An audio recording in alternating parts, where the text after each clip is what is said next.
travel isn't just about destinations, it's about the people you meet, the cultures you immerse yourself in, the stories you carry home.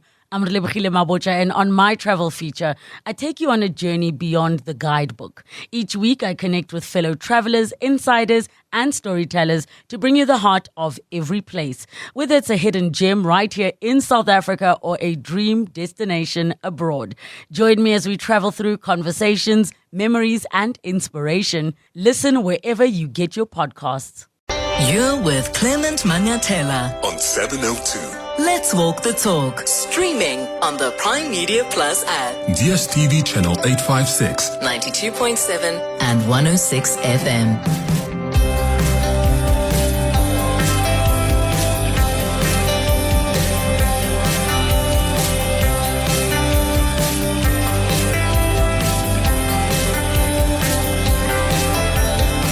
It's 7 minutes after 9 o'clock. Dumelang, Sanbonani, Bonjour, comment ça va? Welcome to the Wednesday edition of the Clement Manyathela Show. Thank you for being with us here on 702. I hope your morning is going well so far. The 702 open line starts now on 011-883-0702. You can send us a WhatsApp as well on 072-702-1702. Did you hear what the controversial Higher Education Minister Nobuhle Nkabane said yesterday in Parliament? You know, when you're against transformation, it irritates a lot when you see a young woman leading such a huge ministry in your presence. It's misogyny. I understand it. I know where it is coming from. And worse, when it is a black woman, it becomes irritation. Order, members, order. The EFF Honourable Minister, can you please take your seat? Oh. Hey, wow. She thinks that accountability is misogyny. Huh? Does she think because she's a black woman, she's immune from criticism and accountability? What a disgrace. What an embarrassment for the government and the ANC. This minister clearly has no idea how problematic her attitude has been to Parliament. She clearly has no idea how consequential her actions are. She has no idea that misrepresenting facts or lying in Parliament under oath is a serious offense. Lying to Parliament is a statutory offense under the Powers, Privileges and Immunities of Parliaments and Provincial Legislatures Act. When you are impeding Parliament from exercising its functions and authority, that's an offense under the Act, and it's punishable by a fine or imprisonment of up to 3 years. I mean, it's quite incredible that she clearly doesn't even show any remorse. Who are the people who surround her? Has anybody spoken to her? Or maybe she doesn't listen to people who surround her. I interviewed the ANC yesterday. The party actually clearly agrees that her action was an embarrassment.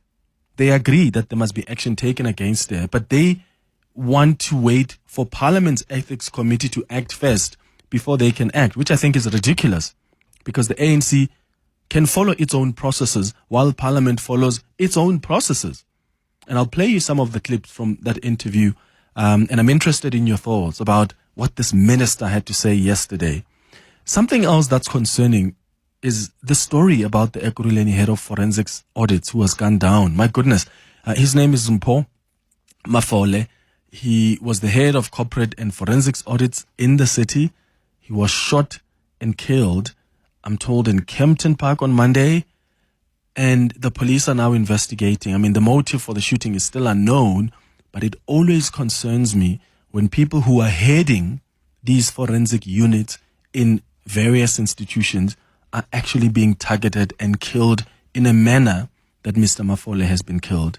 And I'm going to speak to the mayor of Ekurhuleni just after 9:30 about this. It is concerning. And I wonder, do you work in a space like that? How concerned are you about your safety? How do you protect yourself? And as an employer, maybe you own an auditing firm or you manage auditors, whatever it is. How do you protect investigators? I mean, detectives who often have to take up cases that involve the most dangerous of criminals. How do you do that? You know, someone yesterday actually posted a list of some of the people that have been killed in the past who do this kind of work. Andile Mataya was an internal auditor for the National Transport Department, strangled to death in Pietermaritzburg Hotel while investigating corruption. There's another guy that was named Moses Tsake, head auditor at the Free State Agriculture Department, died from severe injuries sustained in a hijacking considered to be related to his work. Zweli Duma, another person who was mentioned, an internal auditor for the Nongoma municipality, who was shot dead at home. Ignatius Nteso, chief audit executive for Lesotho Electricity Corporation, shot dead. Lawrence Moepi, forensic auditor for Sizwe Nsaluba Goboto, shot dead at his Johannesburg office. Babita Diokaran, remember? The acting CFO at the Gauteng Health, shot 12 times outside her home in Johannesburg. Was an auditor, was a whistleblower.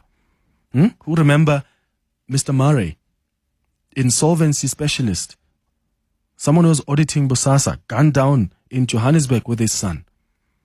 There are so many cases, I can go on, instances where auditors, people who are procurement officers, detectives, when people are investigating dangerous people, sometimes their lives are at risk. And I wonder how you manage that. Are you in that space? Are you an auditor? Are you in a space where you have to often take up cases that are difficult and you investigate? How concerned are you about your safety? And maybe it's your loved one who's in that space. How are they protected? Give me a call or send me a WhatsApp voice note. Clement Manyathela, streaming on the Prime Media Plus app. DSTV channel 856 92.7 and 106 FM. Morning, Clement. It's Manford here, Midrand.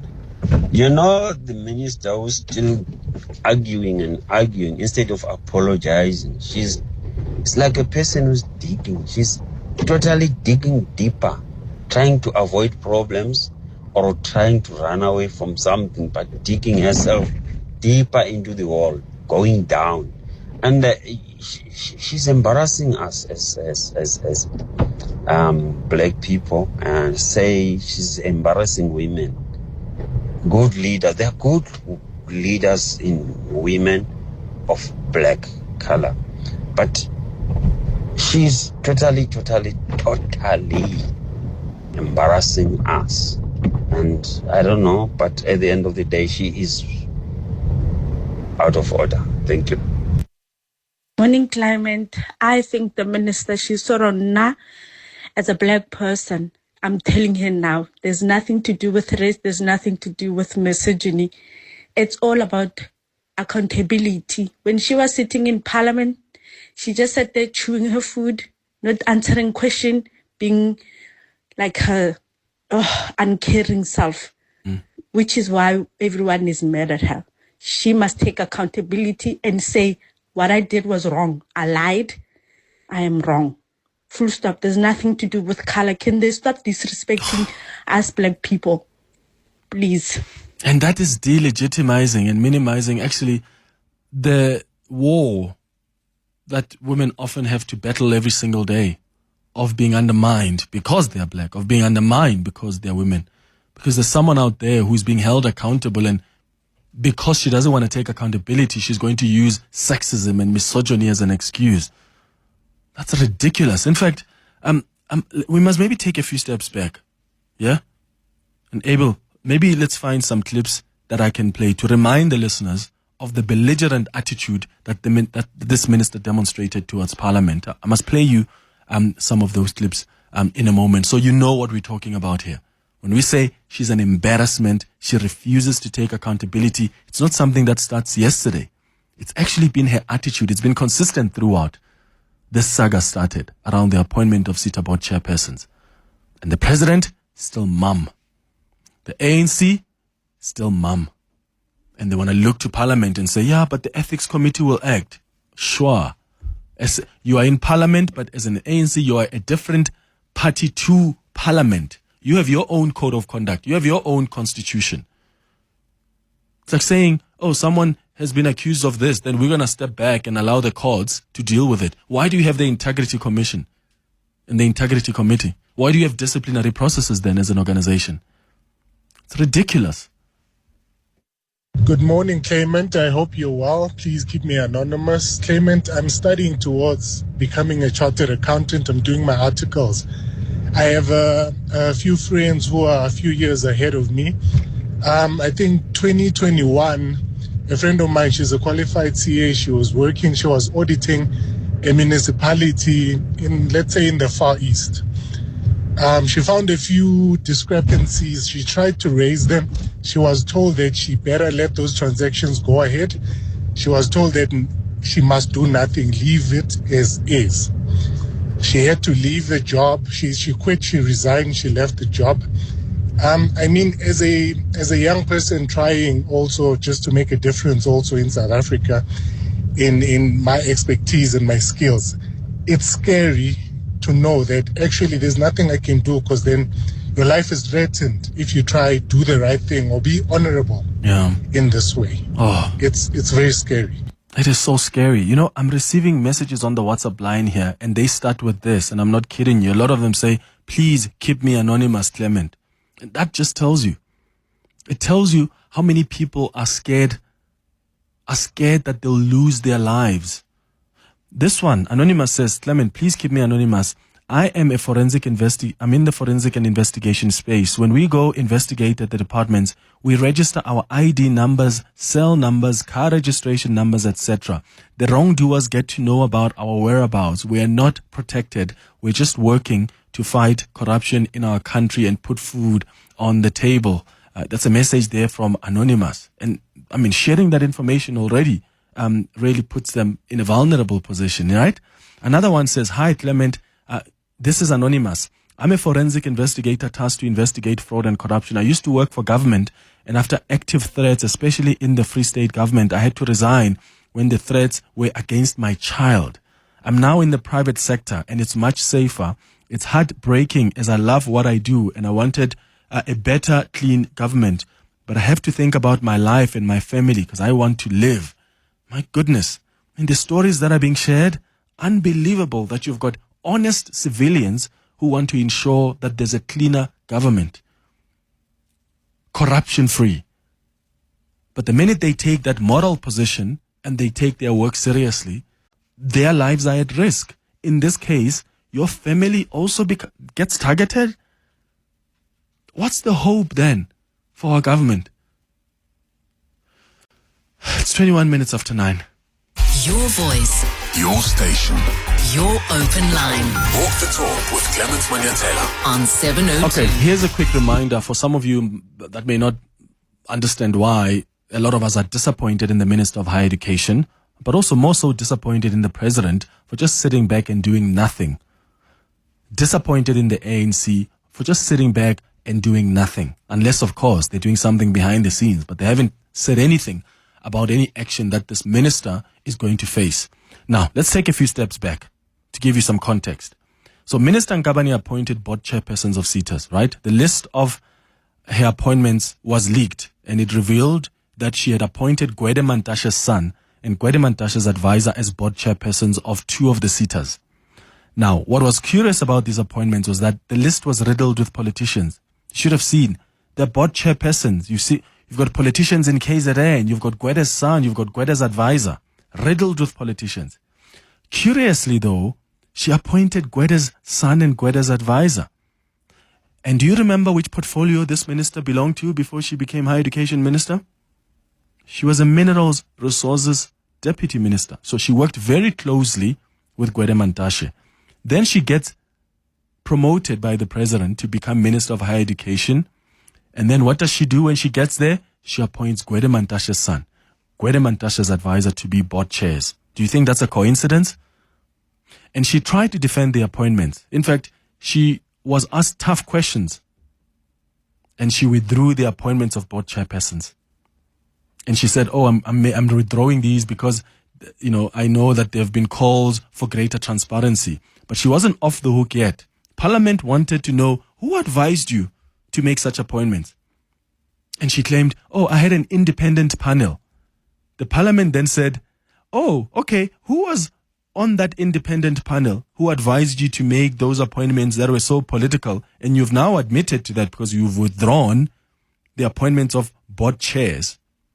And she refused to disclose the names of the people who were on this so-called independent panel. So it is not compulsory for me to disclose the independent assessor. The independent panel that is assisting the minister. I'll first find out from them, get consent, if they are happy that I disclose their names. I cannot just come here and disclose information. I need to comply with the relevant legislation. I'm not going to respond to yes or no, unfortunately. Hey, well, guess what? Her own legal team told her, well, ma'am, you have to disclose the names. She went and sought legal opinion. She was advised, you have to release the names. Do you remember this moment when she appeared in parliament? She was busy eating while she's asked questions. She just showed disdain to an institution that's obligated to hold her accountable. In your own view, Minister, what makes a person credible? When you say this one, Tebogo Chair, is credible or is not credible, what makes him credible in your own view? Minister? What makes a person credible, Chair, is exactly how it is defined when you Google. By encyclopedia, you'll see what it means. Exactly that. You're not going to answer us.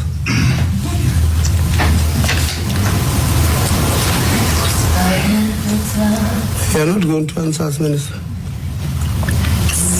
I've responded, Chairperson. Sure, yeah. She's eating there and she says, well, encyclopedia says credible is whatever it says, and therefore that's it. That's an attitude you show in parliament. Rightly so, South Africans, even the president was disappointed by her behavior. This attitude towards parliament, the president even called her out and asked her to explain herself. And when she finally disclosed the list of the independent panel, it turned out not to be an independent panel because among the names were Department of Higher Education staff members, which raises then the question about their independence. And even worse, she claimed that the chair of the so-called independent inquiry was Advocate Teru Mutau. But that was a lie, because Advocate Mutau came out publicly and said, I didn't chair the panel, as claimed by the minister. He said the minister intended to appoint him as chair of the committee, but that never materialized. So he was surprised that suddenly the minister is including his name on the list of panel members. So the minister was once again forced to apologize publicly to Advocate Mutau for, and I quote here, any inconvenience, reputational discomfort, or misunderstanding that may have arisen, end quote. Because she was caught lying and exposed. She misrepresented Advocate Mutau's role because she could clearly see that without the advocate's name, that panel was never going to pass the test of independence. Well, guess what? Even the letter where she apologized to Advocate Mutau, she misrepresented the truth again. And Advocate Mutau said he would deal with that matter in the portfolio committee in parliament. Now tell me, when a minister has behaved in such a manner, how do you justify the fact that her boss has not even reprimanded her? That her boss has not even held her accountable unless she's done it behind closed doors? How do you explain that when she consistently continues to show parliament such a stinky attitude? And the ANC is quiet. And speaking of the ANC agrees that she was wrong. Listen to what Mtumiseni Ntuli said last night. But do you know the constitution of the ANC? I know it. This minister has behaved inconsistent with the constitution of the ANC. That's not how the ANC expects its members to behave. That's quite correct.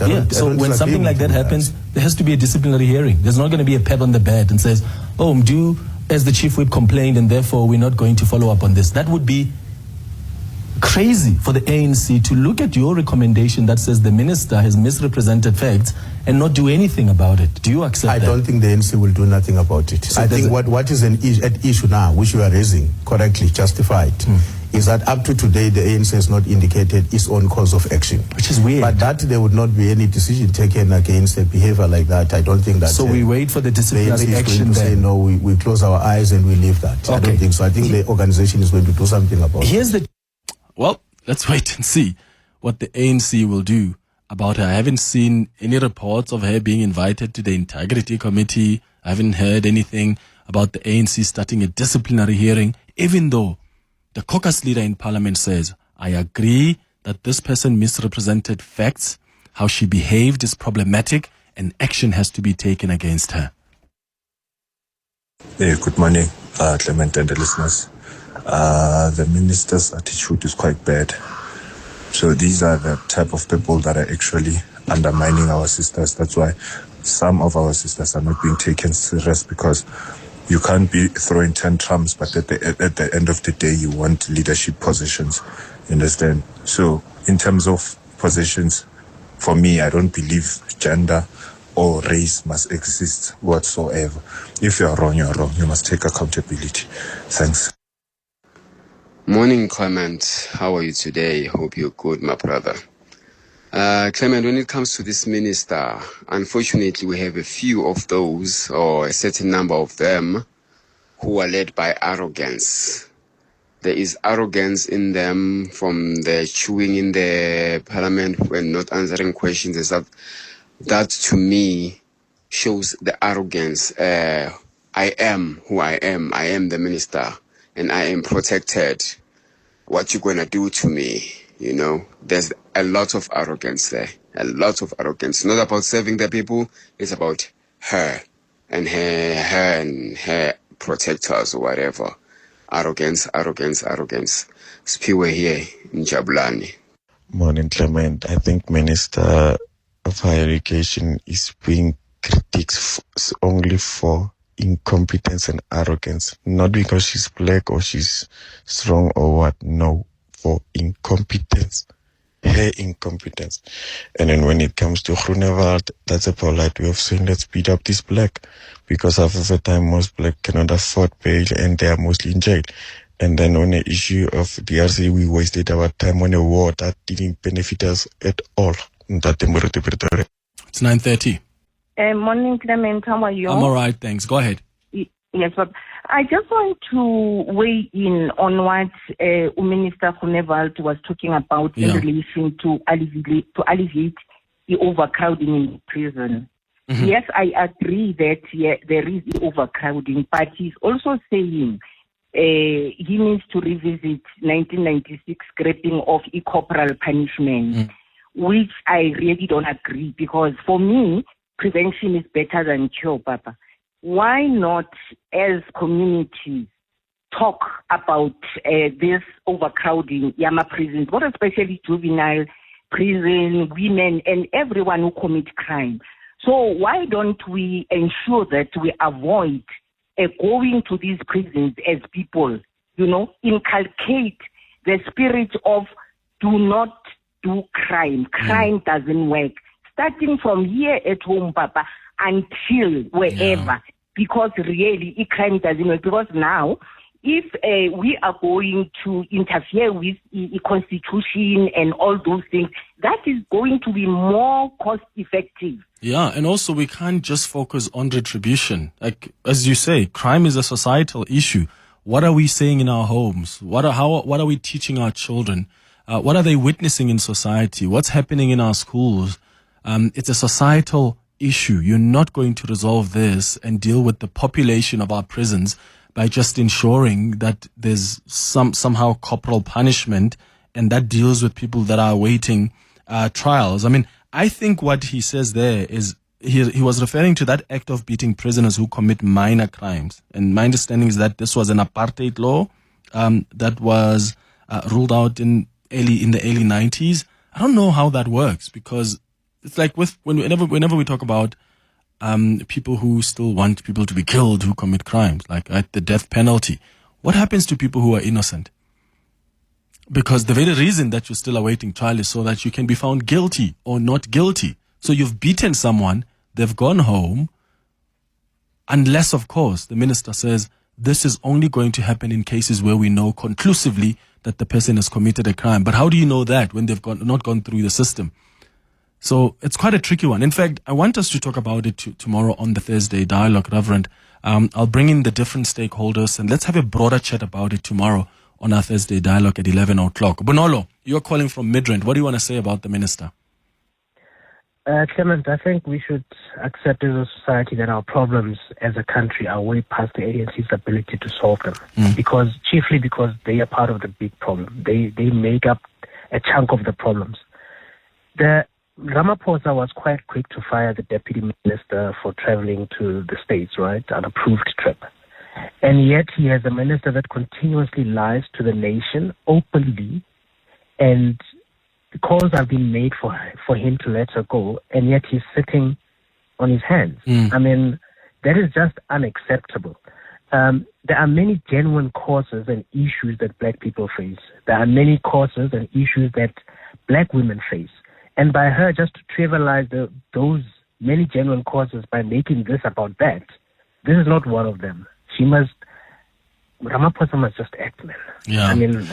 But will he, Bonolo? I mean, how many times? So here's the thing, Bonolo. You know, President Ramaphosa once established an inquiry into the State Security Agency, right? That committee, that inquiry was going to look into, because the State Security Agency was a mess. You know who was the DG at the State Security Agency? It was Arthur Fraser. The same committee the inquiry the president established in the State Security Agency found that Arthur Fraser played a key role in the destruction of the state and security agency. Do you know what happened to Arthur Fraser? The president gave him a job and said, come and be Correctional Services Commissioner. And then the same inquiry the president established found that David Mahlobo also played a critical role in the destruction of the State Security Agency. What do you think the president did to David Mahlobo? He gave him a job, made him a minister, now made him a deputy minister now in his administration. Does that to you communicate that President Cyril Ramaphosa cares about ethical leadership? Clement, now that you have said that, you're making me feel even more hopeless about the situation, because there isn't any demonstration from his side that he cares about the nation, that he wants to do something to turn the ship around. Yeah, and he wants to come and say, I care about ethical leadership. Bonolo, let's hope, because we need him to act. And I think as South Africans, we need to put pressure for him to act. It's unacceptable that people behave in a manner like this. He himself agrees that this minister is messed up. He called him out. He said, write to me, give me a report. And yet he thinks it's so urgent to go and fire someone who went to the US without permission. And yet here's somebody here who's acting in this manner and the president is just sitting back. And that's why I've said, never believe politicians when they tell you they care about ethical leadership, because often they act based on their own political expediency, their own party interests, as opposed to what is in the best interest of this country. And this, once again, is a demonstration of exactly that. Tabogo, you're in Pretoria. What do you want to say? Good morning. How are you, Clement? I'm all right, man. Go ahead. I'm good, man. Yeah, you made me emotional today. I normally don't call. One of the guys you mentioned, I want to weigh in into the issue of forensic auditors that getting killed. Yes. One of the guys you mentioned is my man's immediate family. Please allow me not to explain the relationship. Okay. It's Moses Chake. He was the internal auditor. In the Free State. In Free State. He was investigating the Estina Dairy case. And that's how he got killed. So what saddened us as a family members, whenever we get to hear about this Snadder case in the news, they don't say anything about people who were killed with regard to that case. They only talk about the money that was taken, how to get them to that. So with us, there's nothing. You won't believe the last time we saw the people from the department, it was at the day of the federal, and that was it. Nothing. We never had anything from them. And when the CFO of that time and the head of department get arrested, we started to have a hope to say this might give a light to what happened to our brother, because he was reporting directly to that CFO and the head of department. they were arrested in relation to the same case. But it didn't give a light to SAPS. Nothing. Never come back to us. At some stage, I phoned the NPA spokesperson for Free State. And then I said, there are people who are arrested who my family member was reporting directly to them. Isn't this give a light to you what might happen? He said he will come back to me. Nothing. Yeah. Oh. So, I don't understand, man. How does this thing like? Okay, we understand the fraud and all that stuff, but what about people who were killed when they were doing something good for the government? Yeah, I'm so sorry to hear about that family member that I mentioned, Moses Tsake. And I think these are names we need to remember, because these are South Africans who literally were just trying to be patriotic citizens. I mean, we know about the Estina Dairy case. This is a man who was murdered as he was investigating the Estina Dairy case. Authorities, and Tebogo is right, we often just talk about money flows and court cases. Do we actually talk a lot about people that have been killed? And yes, Babita Deokaran, you would argue that we do, but there are many others out there. And I think we need to keep their names and their memories alive. And we need to constantly check in with the families as well. Thank you so much for calling us, Tebogo. And this is, of course, in response to the city of Ekurhuleni's official. I told you about Mpoma Fole, who was an esteemed official in the employ of the Ekurhuleni municipality. He has been shot dead. And that is concerning, because this is someone who was the head of forensic audits in the city of Ekurhuleni. I want to bring in now the mayor of Ekurhuleni, Nkosi Mpile Xakaza, who's joining us on the line about this matter. Mayor Xakaza, thank you for your time and condolences. Good morning. Morning, Clement, and thank you very much for affording us this opportunity. And I think we must greet your listeners at home. And we want to really, just begin by expressing our deepest condolences to the family, to the friends, the colleagues of Mr. Mufole. And he was a divisional head responsible for forensic unit in the city of Ekurhuleni. Are there cases that he had taken up, Mayor, that may have put his life at risk? What are you aware of that perhaps he was investigating that may have been the result? I mean, we still don't know the motive of the shooting, but I mean, history is anything to go by. People who do this kind of job often get targeted because they're investigating some dangerous people.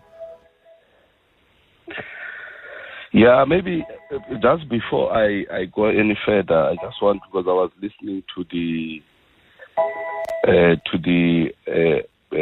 messages, the heartfelt messages from your callers earlier, and it is truly heartbreaking that hardworking, honest professionals should have to fear for their lives while they're fighting for corruption in South Africa. And I think it's something that we do need to condemn and speak against.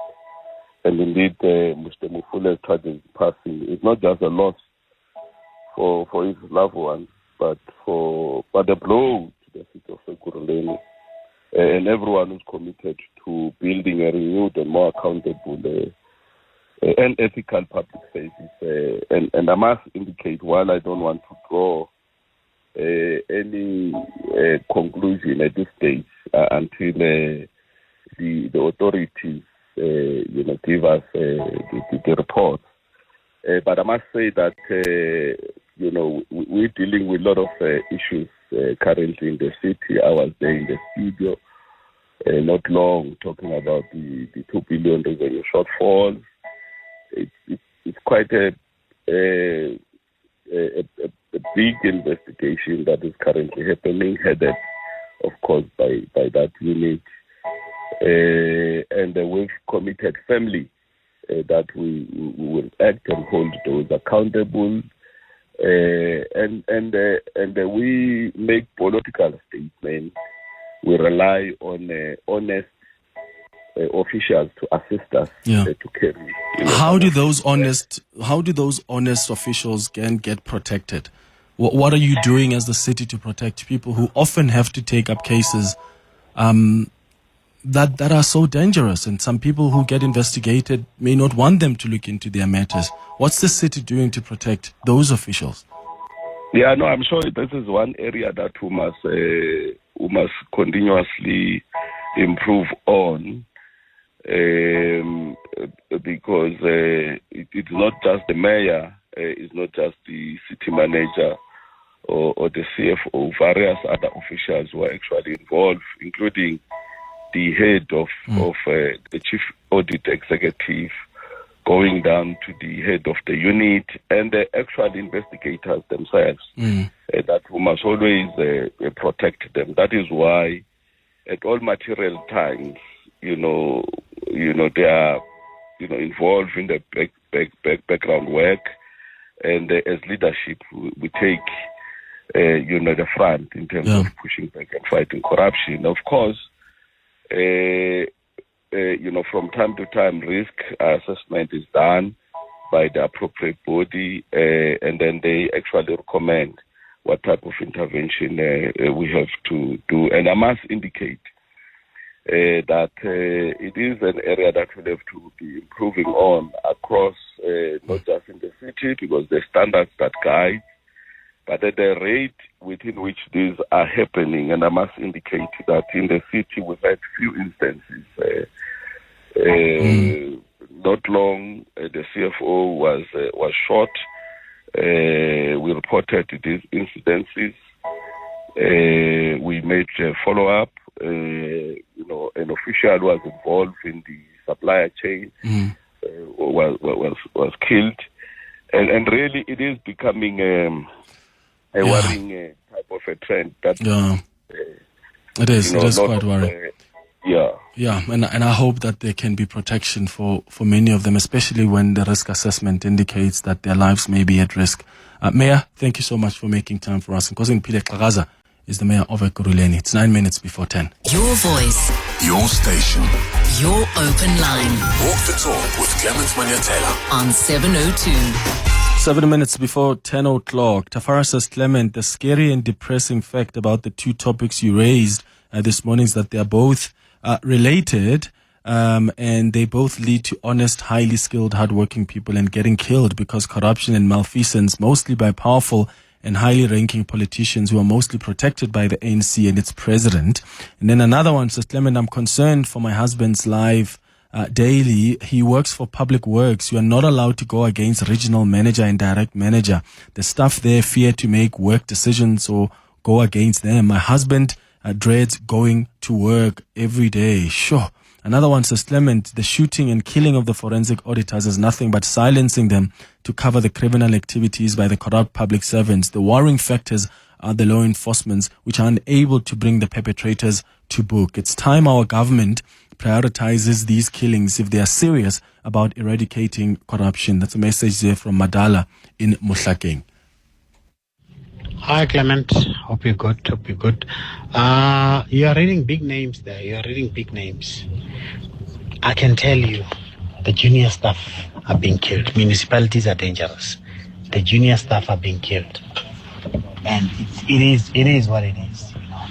You're listing the big guys. The junior staff who discover these things are being killed.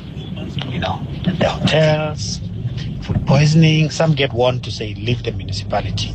Do not go back to the office tomorrow. Yeah, it's bad. It's really bad. It's really, really bad. It's really, really bad. So you can imagine so many big names. What about the junior staff? We're talking to the level of trainee auditors here. It's so bad. Yeah, it's very bad.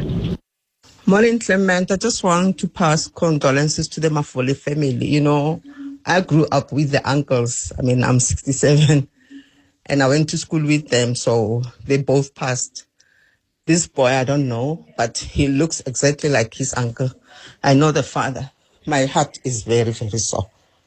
I don't know what you're going to do with this country when young kids get killed. It's so sad. And my daughter wanted to do the same course. So I warned her, I said, you know what? As long as the ANC is still in government, don't even bother because you're going to get killed. She's the same age as my daughter. I'm very, very, I'm hurt sore. Yeah, it's I'm heartbreaking. aggrieved. I don't know what else to say. To the Nobuhle family, my heart goes out to you guys. It's Veronica. I used to stay in Tembisa, but now I live in Sprayview. Yeah. Bye-bye. Thank you, Ma'am Veronica. So I've asked the producers to check with the ANC if they plan on taking any disciplinary action against Minister Nkabane. They've just responded to us and they're saying, hi, we're not aware of any plan at this point to do that. We'll be informed by the leadership soon. That's the ANC on whether or not they will discipline the same minister that they admit misrepresented facts, basically lied. They just don't want to use that word. They admit this minister has misrepresented facts in parliament. Now they're saying, no, we're not actually aware of any disciplinary action that will take place. Wow. You know what, Clement? I don't know whether it's arrogance or whether it's ANC's misfortune. I mean, how do you have someone at that senior level behaving in that manner?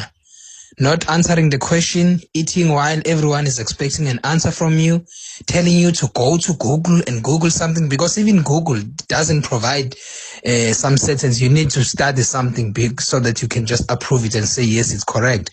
That was just a disrespect, a middle finger, and, I now sympathize with the DA why they want this minister to be removed. I think this minister should be removed. She's an embarrassment to be at that level. To be a minister and behave in this manner, it's just unthinkable. I don't know how ANC chooses ministers. Swiso. Hi, Clement.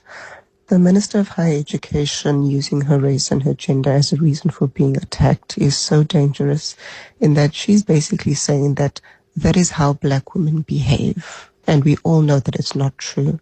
She's basically reinforcing a stereotype that we're fighting so hard to address. It's so very dangerous. It's wild. It's really wild. And yet her boss is still silent. But hey, wait. Because I do think that the boss at some point will act. It's just that the boss himself sometimes struggles with being decisive. He waits for you to put pressure on him before he acts. The same way that he waited when children were dying in townships because they're eating food that's poisoned. Waits until there's pressure. And then he comes and calls a family meeting. That's the leadership we have. And the same party this minister belongs to is comfortable with telling us that, we're not aware of any planned disciplinary hearings. Even though they admit, the caucus leader says, I reported to the head office that this minister has done something terribly wrong. Her behavior was wrong. That's because they take decisions that are in their political interests and not decisions that are in your interests. It's a minute before 10.